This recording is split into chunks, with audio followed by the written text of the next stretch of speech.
Hey, kids, people. You're watching Laketoria Nights, a show where we talk about movies, TV shows, video games, and everything in between.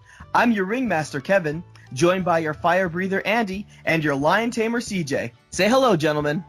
What's up, Bill? Whoosh, whoosh, wow. Oh, was I supposed to make the noise? That's fire. Was that a little Krusty the Clown?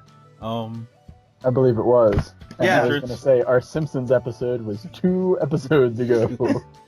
Today, we're going to be talking about the Joker origin movie scheduled to be released October 2019. I feel like with us, we always trash DC. I mean, a lot. But they make it so easy, it's hard not to. So I'm going to try and stay as positive as possible. From what I've heard about, I guess, Joaquin Phoenix getting a Joker origin movie and Jared Leto getting a Joker movie as well, I kind of feel like this is overkill. So, to begin, I'm going to start off with a question. Will these Joker movies become a trend that's starting to set up right now? And it's the worlds of DC. They're not connected. They can do as many Joker movies as they want. Here's the thing that I hate about DC, and why I'm going to say... I like how 2 seconds earlier he was like, we're going to try to stay positive about this. I didn't agree to this week staying positive. I said try. I think, yes, they will beat this dead horse. And I say that because DC has a habit of going with fads. Like, think about it. Harley Quinn, who's been around since the 90s, nobody gave a shit about until Suicide Squad. And now you can't get Harley Quinn off your TV, off your internet. It's always there. Everywhere you turn, Harley Quinn is somewhere related to the WB. And I think the Joker's kind of like the same thing. As a villain, people just love him so much for reasons. Like, how many times they try to bring him up in Gotham and then try to swerve you like, oh, he's not really the Joker, but he is. Nope. This brings me back to my first point. Yes, they're going to beat this to death. What about you, Andy? So I feel like the Batman series is sort of DC's golden parachute. Whenever they're trying to change something up, whenever they're making big plays in their industry, I guess, that's their go-to. They always come out with a Batman movie. Like, look at how many Batman movies there are recently. Or not, I guess not recently, but like, compared to the number of Superman movies. Oh, like 6, right? I think so. I'm pretty sure there's more Batman movies than there are Superman movies, not including like really old stuff. I guess my thing is like that's their safety blanket. They always fall back on Batman because he's a crowd pleaser. When you have Batman as your crowd pleaser, you have to have his arguably best villain as the other side of that coin. Not to make a two-faced joke, I guess. So I feel like whenever they're trying to change something up, like they are now with Worlds of DC, they sort of fall back onto, okay, where's our Batman at and where's our Joker at? And I think this is just another instance of that. Okay, well, I feel like with 2 Joker movies, I know that they said earlier that they're no longer going to try to do what Marvel did and just try to have a connected universe. This is, like you said, World of DC's. And I know in the comic books, they did mention that there were 3 different Jokers. And if there was another Joker movie, or if they were trying to tie something together with the whole Batman world, because you are right, I'm pretty sure there's going to be another Batman movie coming out. Oh, you know there is. And I feel like they would do these Joker movies and then the Batman movie and then they try to connect it all together, or that's just me hoping that's going to happen. That's not going to happen. But what I'm saying is I feel like I would be on board with this if they were just like, by the way, we're having another Joker movie. In the comic books, they said there were 3 different Jokers. Maybe this is their way of trying to pull this together or creating another event that's just Batman oriented and not Justice League. Mm-hmm. And I feel like I would be more on board with that if that was the case. I know that's not the case. This is just me going, well, maybe these 2 movies will do great. And they'll be like, we have another Joker movie from another time period where he's fighting Batman. I'll just be like, I don't know. I'd rather have Batman Ninja adapted into a live-action movie before seeing that happen. What, you don't want to see Jack Nicholson come back as the Joker? You know, I would rather have that happen than see more Joker movies, or even this Joker movie, to be quite honest with you. Okay. I did actually love Jack Nicholson as the Joker. I did too. That's segue. All right. Oh yeah, that is a segue into our next question. Which Joker do you like the best? Well, Because I mean, there's a Jack lot of Nicholson. Jokers. So you like Jack Nicholson the best over Heath Ledger or I think his name is Cesar, the original Joker, Cesar. I can't remember his last name no one now. likes the original Joker. Let's just get that out of here now. Oh. And his stupid painted mustache. You know what? Maybe this is what it takes to get comments in our comments section. No. We just have to be super offensive.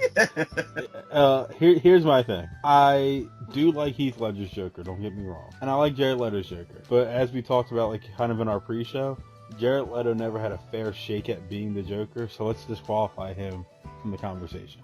Yeah, when you can't call someone who got 3 minutes of screen time, and I checked, 3 minutes.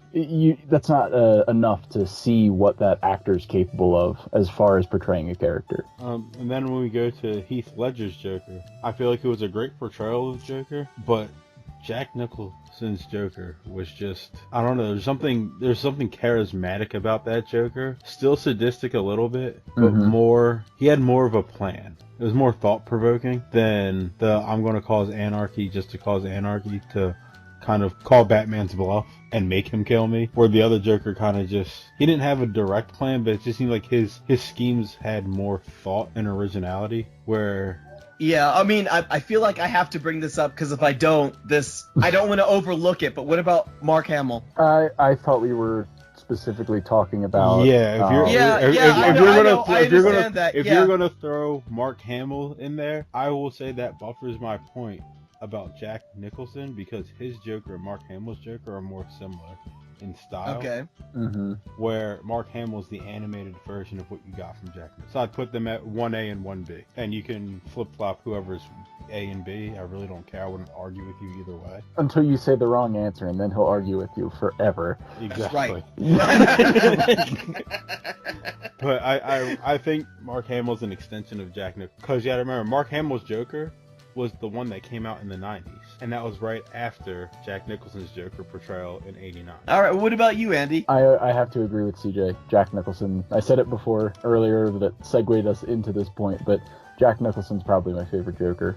I think you can't discredit the Heath Ledger Joker. He was an amazing actor. Really, really got into character. It all comes down to which version of the Joker you personally enjoy the most. Because the Joker is such a multifaceted character, because there have been so many iterations of him over the years, it's personal preference. It's not necessarily like one actor is better than the other. It's just, I like the classic swagger and panache of the Jack Nicholson Joker more than I did the Heath Ledger Joker. That, and I feel like Jack Nicholson's Joker had a backstory. Heath Ledger's Joker was just there for the sake of being there. Wait, did he really have a backstory? Because I feel like the original Batman, they didn't really give Joker... No, but Jack Nicholson had everything from falling into the chemicals. Well, okay, yeah, he fell into the chemicals, but and I mean...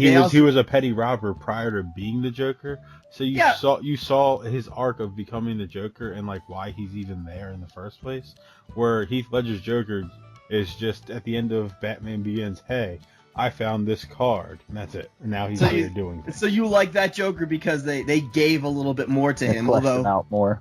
Yeah, it made me appreciate his character more than Heath Ledger's. Just like Heath Ledger did a hell of a job, don't get me wrong. It just made me appreciate the movie and the character more than I appreciated Dark Knight. I'll give you that. Jack Nicholson is a more memorable Joker to me, and I feel like the reason why I bring this up is because I just got done watching the Batman movie, and after, it's kind of like watching a movie as a kid and then you watch it as an adult and you're just like, what the hell? There's no point of this Prince song to be in this movie. Wait, what else is going on?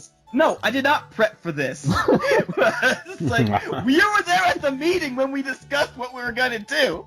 All I'm saying is the movie was on, I didn't look away, and there was a few weird stuff with the Joker because I'm like this comic book nerd. I'm like, the Joker wouldn't do this. The Joker would do this. And I understand movie purposes. This is why the Joker would kill Batman's mother and father. and then that would kind of have that back and forth, the reason why Batman would really want to fight the Joker type of thing. But on top of that, Jack Nicholson is a memorable Joker, and since Jack Nicholson and Heath Ledger are two different Jokers, it's kind of like it's hard to compare. Let's not forget the 10-foot pistol that Jack Nicholson had in that movie. Yes, I do remember. Yes. Just saying, he shot down the Batwing. Heath Ledger blew up a hospital, which is kind of fucked up. That's like me kicking children.